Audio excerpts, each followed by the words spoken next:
Hello everyone, this is Grace. It is April the 25th, 2021, and today we're going to be doing some corrections. I haven't studied anything out, so I figured I would do some corrections that are really long overdue. The first one is Revelation 14. When I did this video, I said that this verse meant that the lifespan was going to be changed. It was going to be made shortened or lengthened, along those lines. That's actually incorrect. And I'm telling you, I have been told over and over that that was incorrect ever since the words came out of my mouth. And I could not get released until I agreed to do this correction. So it is very important that you understand that no one's life is going to be shortened. This only means that the lifespan is going to be lengthened. Now, why it's important? Because I did say it was going to be lengthened or shortened, but it's important for you to know that no life is shortened. That was incorrect. And you needed to. I don't know why it's important. I just know that I had to do this correction. So there you have it. Okay, so the next thing I wanted to correct was Daniel 12. So let's go to Daniel.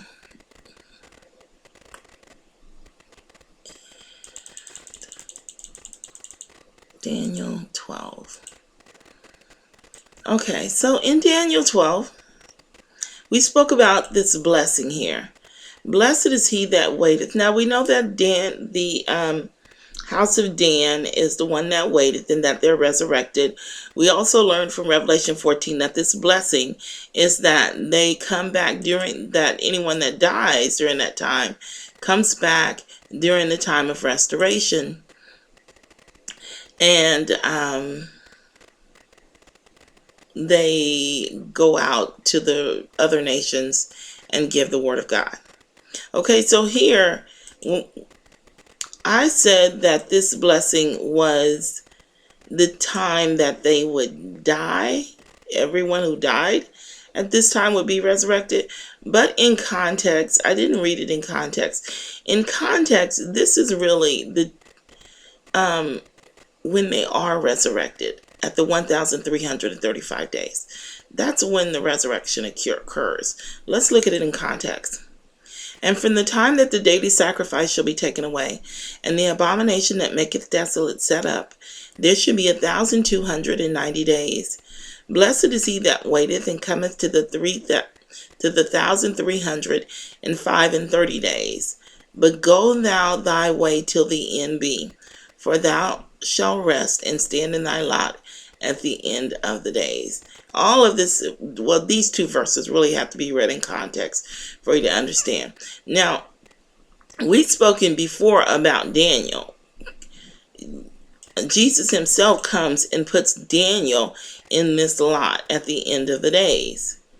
Isaiah testified for himself that he would be, let's look at Isaiah, Old Testament. My dead body.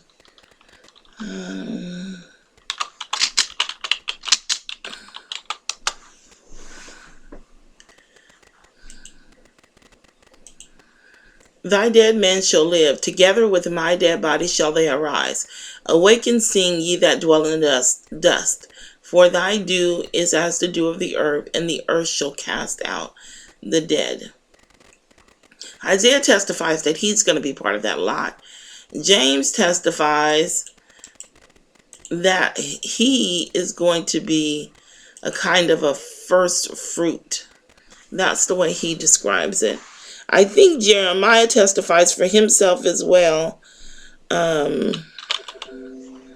just can't remember what he said, but I'm pretty sure he said he was going to be there as well.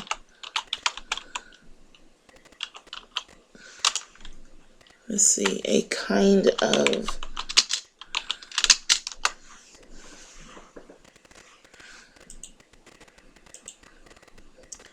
of his own, he will beget us with the word of truth, that we should be a kind of first fruits of his creatures. So they're not first fruits, okay? The first fruits of the dead, that was Jesus and the elders. The first fruits of the living are the 144,000. However, he says a kind of first fruits because they are resurrected before the general resurrection. So let's go back to Daniel.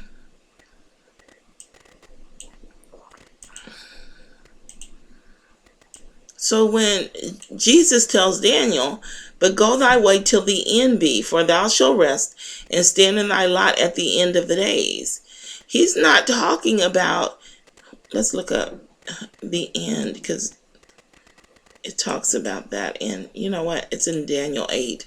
Let's just go there.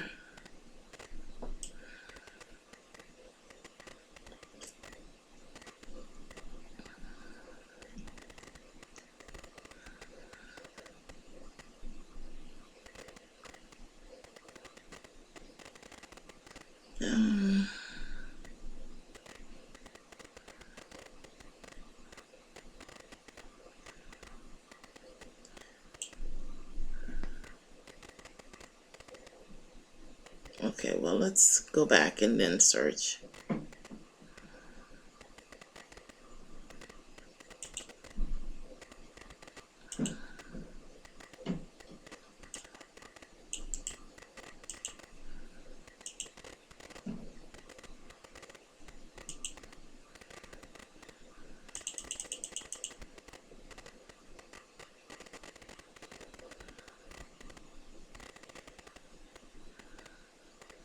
Here we go.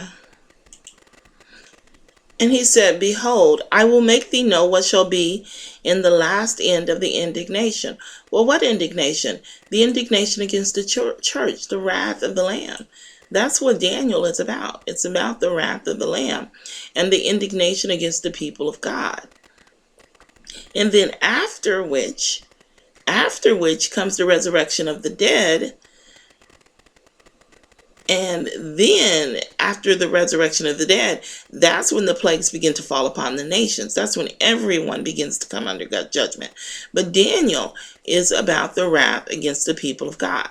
So let's read it again. And he said, behold, I will make thee know what shall be in the last end of the indignation, for at the time appointed the end shall be. So this is the end that they're talking about. There are different ends, but Daniel's the end is talking about the wrath of the Lamb. After which he is going to stand in his lot. So Jesus is pronouncing Daniel to be a part of that resurrection. We know also that they're speaking of the resurrection because we've already gone over he that waiteth, that's the tribe of Dan. Oh, Daniel. And cometh. So logically, if you read this in context, this 1,335 days, that's the day that they are resurrected. We're just given a span of time from when the abomination the law is set up to kill the saints after 1,290 days, and then the day when it all ends and the saints are awakened at 1,335 days. So there's a 45-day span in between there. What else was there? Nope, I'll leave it at that. I guess that's all. Let's see what else I wanted to talk to you about. Oh, the 40 days. I have a correction to do on my note, in my notes here. Okay, so the 40 days.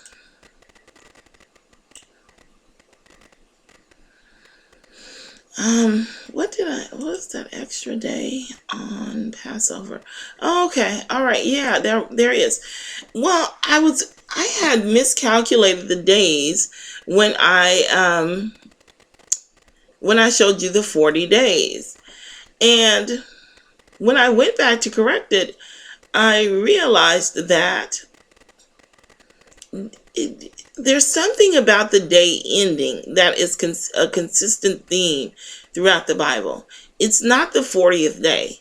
It's after the 40th day is complete that everything happens. I don't know if I went through and corrected all of these or not. You'll have to check this for me.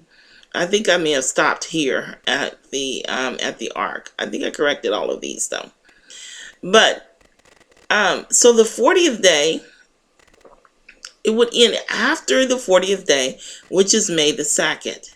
And then here, during the Passover month, the second Passover month, I had to correct this day. I think I had it wrong. So this day ends on 5/1. And then after the final 40th day, which kind of reveals that it really doesn't have anything to do at all with the second Passover. It's just giving you time to correct. It really it's probably just made for us, really. See, and that leads me to the next correction. Let's go to the next correction, which is the second Passover. That's in Numbers 9:10. Leads me to this. Anyone can keep the second Passover. When it says that you're on a journey afar off, if you go through and you read, they were asking about keeping the Passover because they had touched a dead body. God just adds this journey afar off in there. He was asked about the dead body. He said, speaking to the children of Israel, saying, if any man of you or your posterity shall be unclean by reason of a dead body, or be in a journey afar off, yet he shall keep the Passover unto the Lord. Well, we don't have to worry about the dead body, but this journey afar off, it just means you're on the wrong path.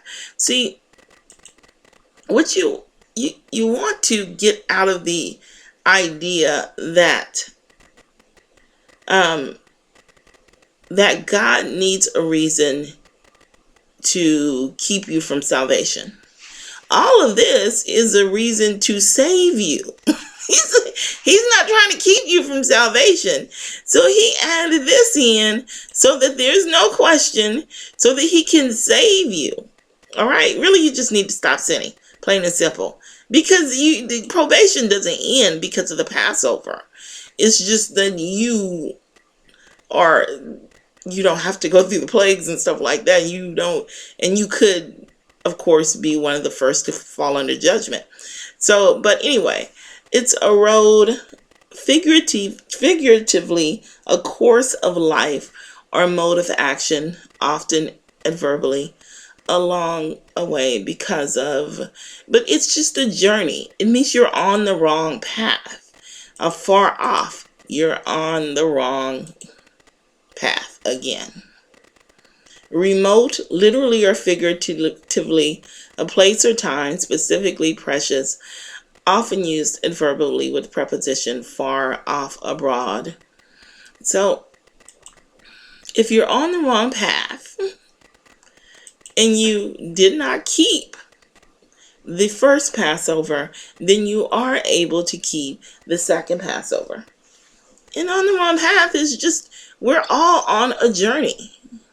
This is literally a journey in which we must take the narrow road. It's just all figurative. You don't have to be on a journey afar. You don't have to be literally away from home. It has nothing to do with that. It literally has nothing to do with that. You're reading it literally, and it's figuratively is the way that it was meant to be taken. So I think that's all of the corrections that I have. That's all that I have in my notes. So I guess that wraps it up. I have been studying a little.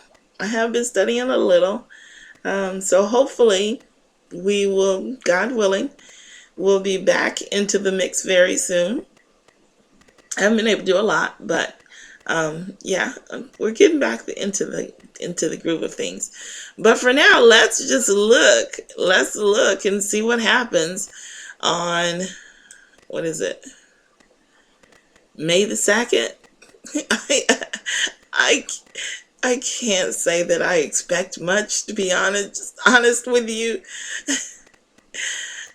but I don't really have a whole lot of other things to do while I can't really study a lot, so I might as well just wait and watch with everyone else. That's what I've been doing, just waiting and watching. All right, I will see you all in the next video. Bye for now.